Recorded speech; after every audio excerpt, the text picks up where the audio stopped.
Here he is again. The man with the big orange hands. Hello? The one you usually only see the beard of. This is not a mistake, it's a concept. Here we have a new candidate, namely a Norica shooter. This is the lower. Price range at Norica. I have it now, so it seems you can't really get it anymore. I found prices somewhere between 110 and 150 euros. The 110 euros, that was probably more like the clearance sale, let's say. So, getting the last bits off the shelf somehow. Yeah, but for me, that's why I'm starting again with it. No, I'm not starting with that, I'm starting with you. The money I spent that's not even written down on my paper. I paid 93 euros for this.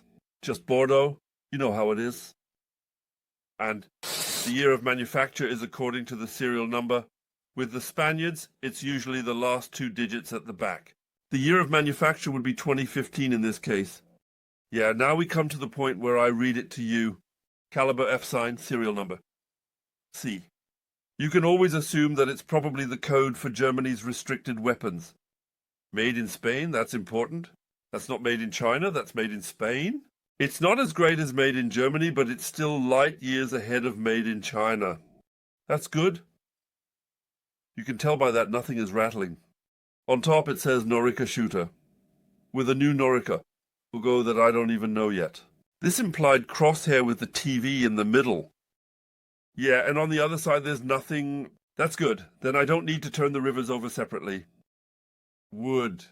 I'm into wooden stocks. Have I mentioned that before? Wooden stocks are great.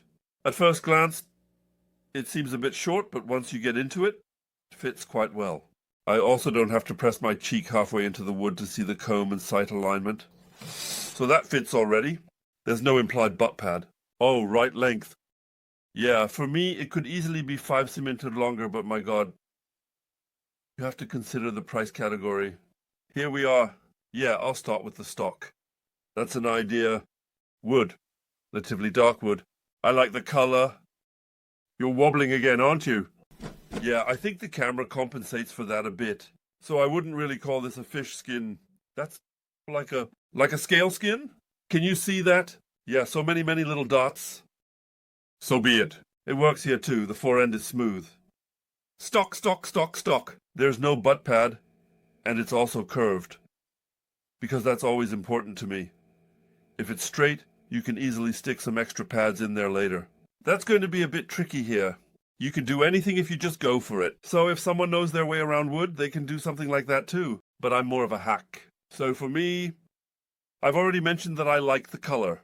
You can definitely see here and there, that the grain suggests it's probably beech, which is the cheapest wood around. And yeah, it's been painted quite intensively. But that's that. At least compared to the Chinese versions, this has been applied quite neatly. I can almost imagine that it gets smoked first and then milled. Then you don't have wild brush strokes somewhere inside. I really like that. Then we have a plastic trigger guard again. Nicely milled, it sticks out a bit on the inside, but not on the outside. So everything's good so far. A trigger is present. Who would have thought? There's my bullet trap on the ground. That's why it always goes in that direction. The trigger seems to be metal because I specifically brought magnets. Where did I stick that? Here, let's fiddle with the microphone. Interestingly, the magnet from 2001 is stuck to the microphone, which should actually be made of aluminum. It still sticks only weakly, but it sticks. So it's kind of... Yeah, that's... Oh. Great sound, right? It must sound great when you have the microphone hanging right in there. So the trigger guard is steel, specifically a U profile. Trigger guard. Trigger. I keep getting it mixed up. Very nice big hole in here. Unfortunately, that doesn't lead to any screw that you could adjust. So unfortunately, it's not an adjustable trigger. In here, there's also one of those safety switches that you have to operate with the back of your finger. I don't think they're that bad because you don't forget them, right? You don't have to switch grips every time. So there's no safety on the back either. Thank God. Yeah, the trigger wood is now metal. Yeah, it all looks like an air rifle with an 11mm scope rail. With the barrel. And with a plastic sight that has light seeds. I'll hold it up for you. Sometimes I have the suspicion that this is the standard sight NR. So much that it's then mounted on all Gamos. I'm already saying gamo. In this case, it's mounted on the Norica, so I probably shouldn't be too far off. The sights. I see a screw here at the front. Getting these things individually is sometimes not that easy. So I need to see if they're interchangeable, if different, how should I put it, sights fit on different rifles. A new standard spring sight. Adjustable for windage and elevation with click, click, click. And yeah, you can hear metal and also plastic. I think the sight is completely made of plastic. Although I could imagine that the rear sight itself is a metal plate, with an inserted light collector. No, you know this light thing here. But I don't think you can see it very well in the video. Well, nice. Especially since I've always had this low resolution. Low resolution. I have light again. Do you see it? My light is working again. My internet is working again. Completely. This weird little box, this mobile rescue router, that thing worked really well. So, the last few days I've gotten through pretty relaxed. You can basically do anything with it just to get my light back on. They also need a good connection by now. I would have had to transfer 1,000 passwords to the new thing. Blah blah, I didn't feel like it. It wasn't that important anyway. Anyway, I have light again, everything is working again. And a big thanks to Vodafone for this little helper. The little helper worked great. It was really relaxing. What was on it? I think 500 GB. I watched a lot of YouTube videos and stuff like that. I use maybe about 3 GB a day. If I'm really going all out, maybe 3 GB. There were 500 on it. So, I would have gotten through the 2001 just fine. So metal, where was I before you rudely interrupted me? Oh, right, maybe I can show that again. There's a logo on this. A round thing on the front that, at first glance, looks like a Chinese character. That's a fancy one. And I think it says Inmar or something, a name I've never heard before. It first came up for me during the approval process, during the PTB approvals. There's always a company logo on it showing who approved it. And then this logo was there. That was quite a search. They actually come in different variants. And through the Google photo matching search, I found out that it's actually not a small shop, as it seems. So, the fact that I've never heard of it would mean something. Maybe they only do wholesale. Well, I don't really have much to do with that. Metal coating thingamajig. Yeah, let's make a turn. Let's take a turn in this matter. 2001. Not as bad as the Air Max, but you still have to be careful here. Yeah, well, if you know how to handle it, it's fine. So it's not that serious. No bad noises. That's just the spring. Now we can excitingly give it a try. Can I disengage the weapon without shooting? I can't engage the safety. I can't pull the trigger either. So the weapon can only be disengaged with a live shot. And we want to make sure we don't disengage it when it's empty, right? Let's put a lead slug in the lead slug acceleration device. You can tell, right, that this thing is really, really new. New in the sense of having been little used. So you can tell everything is still like with a new rifle that hasn't been broken in yet. So I'm aiming sideways as always. I saw someone in a video today who set the buttstock like that because it makes shooting more comfortable. I'm just waiting for those people to get their hands on a large caliber rifle for the first time and then have that ouch experience. The stock belongs there and it has to fit like that. And the sight has to be right in your eye, then the position is good. So I'm aiming but disengaging the safety along the side of the stock smoothly with audible clicks. So that's a good disengagement. Further forward, all the way forward. Hard. Oh, wow. Decent recoil. But I actually like the trigger. The trigger is hard, responsive. It's not like there's some scratchy noise, and then it goes bang at some point. It's very clear. You increase the pressure on it, and then it goes bang eventually. I actually like that a lot. In terms of what it costs, there's no pressure point. It's not a T. It's just a good direct trigger. It's nice to notice these Spanish things, the well-made proper stuff. So, that was it. Ah, right. So there was just a minor detail, namely this here. 10 shots, as always, at 10 meters sitting with support. And I have to say, for a recreational blaster. It's not bad at all. As always, that's much more important. Just imagine that one real outlier is gone, and what's left can easily be covered with a bill. 2001. So, that's okay. I wanted to say that's totally fine. I think that's more than okay for a recreational blaster. I just watched some of my older videos the other day and realized this is really good for a recreational blaster. Yeah. I'm used to much worse, so let's see what comes out of this. I'm expecting quite a bit there because it's Spanish after all. So, we have a real hook in the right place. We have Norica here. Norica Mercury, Hemmerly. Did I write it wrong or something? Shooter! Why didn't I have this written down here?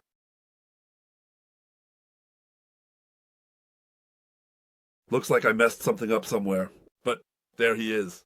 2001. I just flipped right past it. And Norica Shooter is also selected. I'm already getting these here. Coronary artery catarrh, my goodness. View shots. So 7.1, 6.6, 7.0, 6.5, 6.5, 6.6, 6.9, 6.4, 6.4, 7.1, 6.9, 6.9, 6.5, 6.5, 6.6, 6.4, 46.4, 7.1, 6.9, 6.9, 6.5, 6.66, 6.4.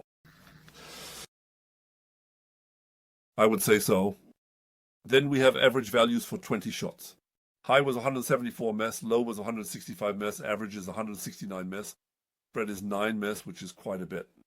The standard deviation is 3 ms. The spread is ultimately just a number. This here decides where things land or in what order or how fast or how green or how blue or... Yeah. It's that time again. 12 minutes in, and I'm already at something like a conclusion.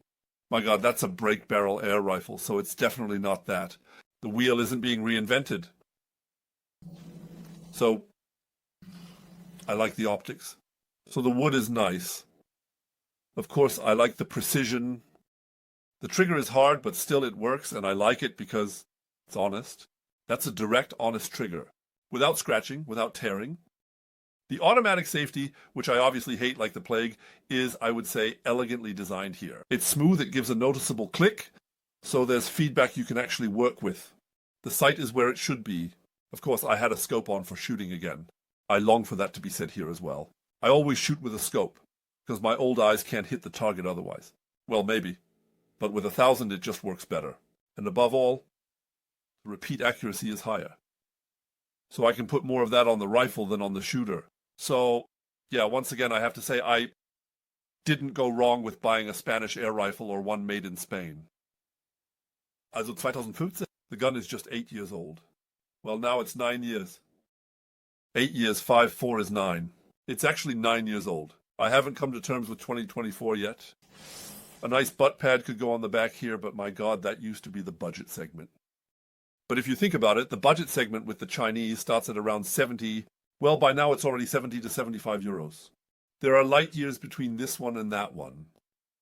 And that's why I always like to buy, when I see cheap Spaniards at E, I like to jump on it. You can't go wrong with that. The only annoying thing is I have to sell it again afterwards. That's not so bad, but the packing, I now have my 19 auctions line. Probably on Sunday the 20 will come somehow. To that, they're all ending next Sunday, so in about 9 days, 8 days, roughly 9 days. And, yeah, I can put a link down below, then you can take a look and follow along as it goes up. As always, with Airgun, the first days are 1, 2, and what really happens in the last few seconds. Most of it happens in the last 10 seconds. And I see, of course, unlike you, I also see, first of all, how many views the auction had.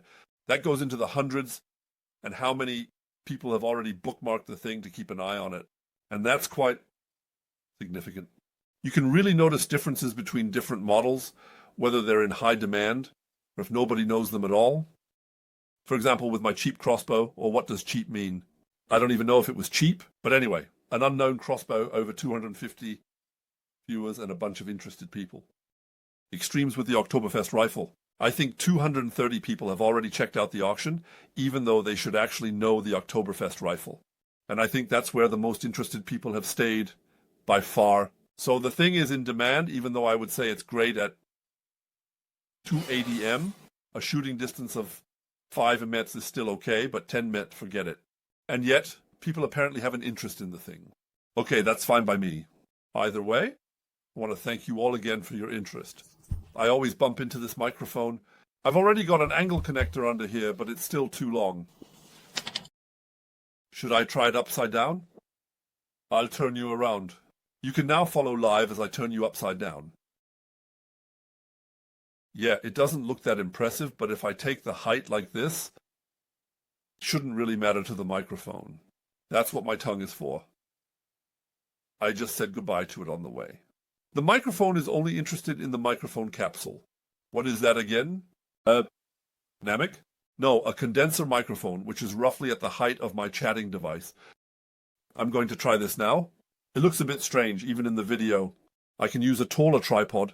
It especially looks like it's coming down from above. That creates that studio atmosphere. When you record drums like that, it also hangs over.